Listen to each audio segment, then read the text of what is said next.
jaan ci suuf tànk ci suuf yàgg xamoon naa ne dañ tase. Il n'avait pas eu le courage de faire sa déclaration de politique générale face à la précédente assemblée. dafa am ku fi taxaw léegi ne mbëru làmb la catégorie poids plume ne wiri jaari ndaar yi ma koy laaj ndax doyulul ay jël am ku ko feelu fële ne tànk suuf jaan suuf ma koy laaj kuy tànk ak kan mooy jaan ak ku matt morom la. Monsieur le ministre de l'hôpital de Ourossogui qu'on devrait inaugurer au mois de décembre, vous avez arrêté les travaux.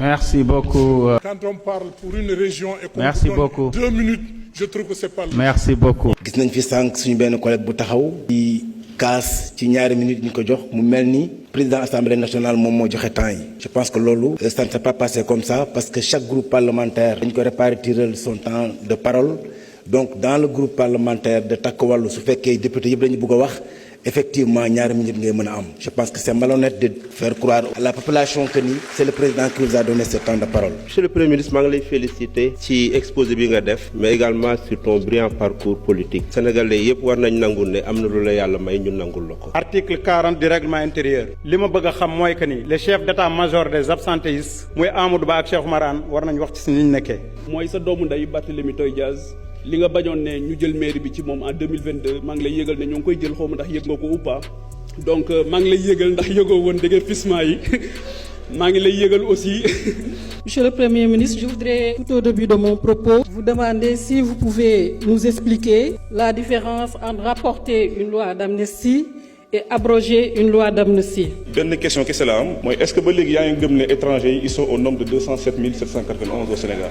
Monsieur le Premier ministre ma bëgg a xam ñun jigéen ñi luñ la def. En date du 9 avril 2024 où il est indiqué que la jeunesse, l'éducation, la formation, l'entrepreneuriat et l'emploi des jeunes et des femmes figurent en tête des priorités de l'action gouvernementale. Donc kooku doon wax ne dañoo fàtte famille maa ngi koy delloo ci conseil du ministre du 9 avril 2024. Et les Sénégalais n'en peuvent plus de visionner vos voix quotidiens qui leur prouvent que vous êtes un homme qui ne nous a pas dit la vérité par rapport à la situation du pays et des finances publiques. li chanteur bi doon wax picc ndoo bi njaay ramato bi da ciy naawandoo rek waaye xam nga ne majorité écrasante bi ramato suppléant boobu da ciy naawandoo rek. xam nga nit moom bu dëngee ba mel ni garabu yoo wala mu raw garabu yoo da nga koy jox ñaari songomul ñetti jóg joomaay silim bàyyi ko mu dem yoonam.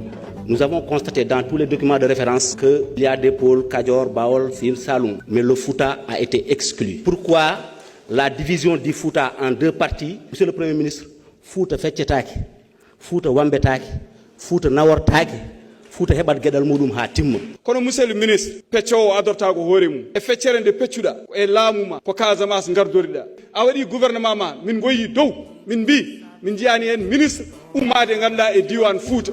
Allah jaarama jaarama je vous remercie. Présidence de la République 45 milliards la ñu consommé maanaam 15 milliards par mois le président Bassirou Diomaye Faye genn wàllu milliard 500 millions lay dépensé par jour ci trimestre bi mujj. Monsieur le Président Abdou Mbow, je pense que vous avez mal lu le rapport d'exécution des dépenses de la présidence. Des montants cumulatifs sur 9 mois, vous les ramenez à un trimestre.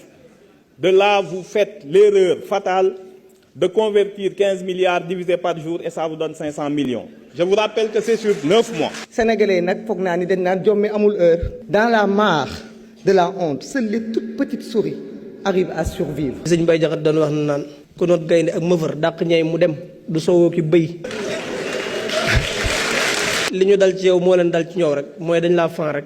te jotaay bi doon nañ ko reefee pour am ko yow. Monsieur le Premier ministre rupture am na Sénégal parce que c'est la première fois ma gis déclaration politique générale ka koy def sol garam mbubb maa ngi la ciy gërëm bu baax. c'est la première fois itam ma gis ñuy def déclaration politique générale ñu ne nañ ko dagg dem julli ji loolu tamit ñu ngi la ciy gërëm. di la sant tamit ci jël gi nga jël Cheikh Ahmadou Bamba Khadim Rasoul màggal ko bañ koy jàngalee ci école yi loolu tamit ñoo ngi la ciy gërëm. discours am bi mu ko waxee ba léegi opposant bu ma xool yaa ngi nelaw fi nga toog. parce que nag seen yalwaan daa këpp. 15 ans impôts et domaines 15 francs sàccoo ko ñooñu mënuñu la bëgg. Mais je voudrais vous dire que le discours de politique générale que nous avons entendu ici est une déclamation de votre projet. Ce projet, nous le connaissons. Le projet Sénégal 2050, nous le connaissons. L'agenda national de développement qui est ici, nous l'avons lu et nous l'avons attentivement lu. Il contient beaucoup de promesses, mais il contient beaucoup de lacunes. On en a évoqué quelques-unes. On aura l'occasion d'aller dans le fond de ces lacunes. si weer yee ci ginnaaw ñoom ñoo bëggoon fixer élection yi ñu indi ko décembre 2024 suñu sañoon élection yi du am tey am na koo xam ne ku fi jóge léegi moo fi indi woon loi d'amnistie moo doon avocat bi defaan fi loi d'amnistie te nee nga di nga ko dindi moo tax seen gémmiñ toj na moo tax du ñu wax jàmm jërëjëf. jërëjëf honorable député. C'est un constat. Aucun député ici présent, qu'il soit de la majorité ou de l'opposition, n'a remis en question ses orientations et la déclinaison des politiques publiques pour les 5 prochaines années. Aucun. Puisqu'on parle de rapport à la vérité, qu'est-ce qu'il y a de plus malsain en termes de rapport à la vérité que de mentir à tout son peuple, de mentir aux partenaires internationaux, en leur cachant les véritables chiffres pour pouvoir continuer à endetter le Sénégal et ce qui nous met aujourd'hui dans la situation fâcheuse dans laquelle on se trouve. Il y a des gens qui devraient avoir honte de parler. Les responsables de cette situation, ils sont là, dans cette salle. Vous les sentez perdus. Vous savez, quand on n'a pas grand-chose à dire, il faut dire gongo, c'est bon. Ça fait partie de la grandeur. Comme savent le faire mes amis les avocats, simplement, monsieur le ministre, je n'ai rien à vous dire, tout est bon. Je n'ai peur d'aucun député. J'ai été député ici à l'Assemblée nationale, où vous étiez 127 et j'étais seul. Je vous avais assuré que vous ne censurerez jamais et que vous serez censuré. yaay mel na ñu liw de te di ngeen yàgg liw nag waaye fu ngeen mujje du kat appui de waaye biir bi ngeen moo lay fas ci suuf. Il faut apprendre de vos erreurs et revenir à la raison.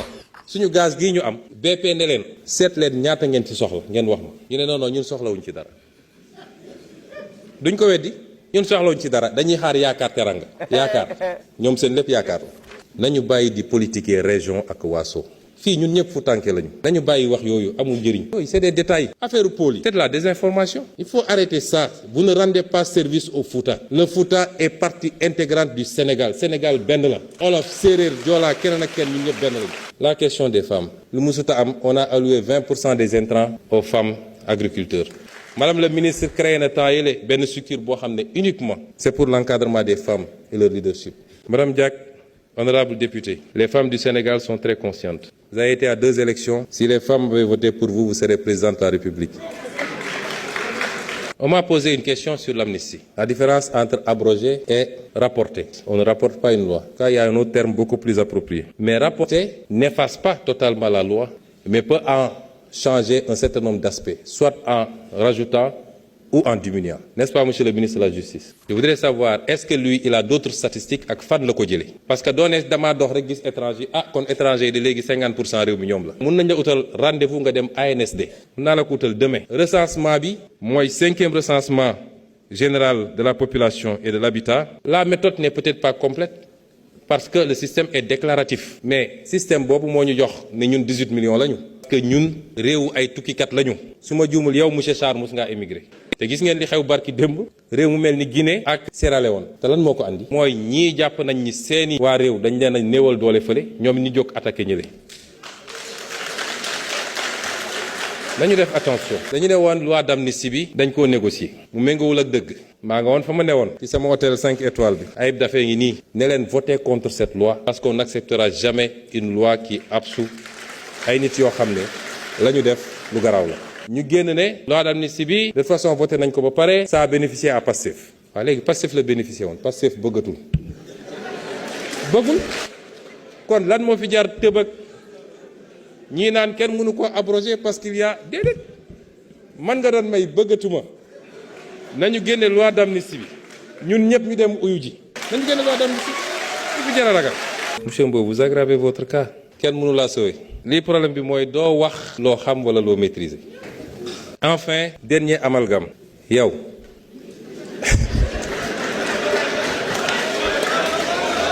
ñun nag dañoo gëm ancienne législature bii ci lañ lay wan ne c'est la première vraie législature de l'histoire de notre pays maa ngi leen di sant di leen gërëm bu baax a baax ñu ngi leen di encourager tout ak les membres du gouvernement bu leen fàtte nag les personnes handicapées profil boo bëgg boo demee ci milieu handicapé yi dañ ko fekk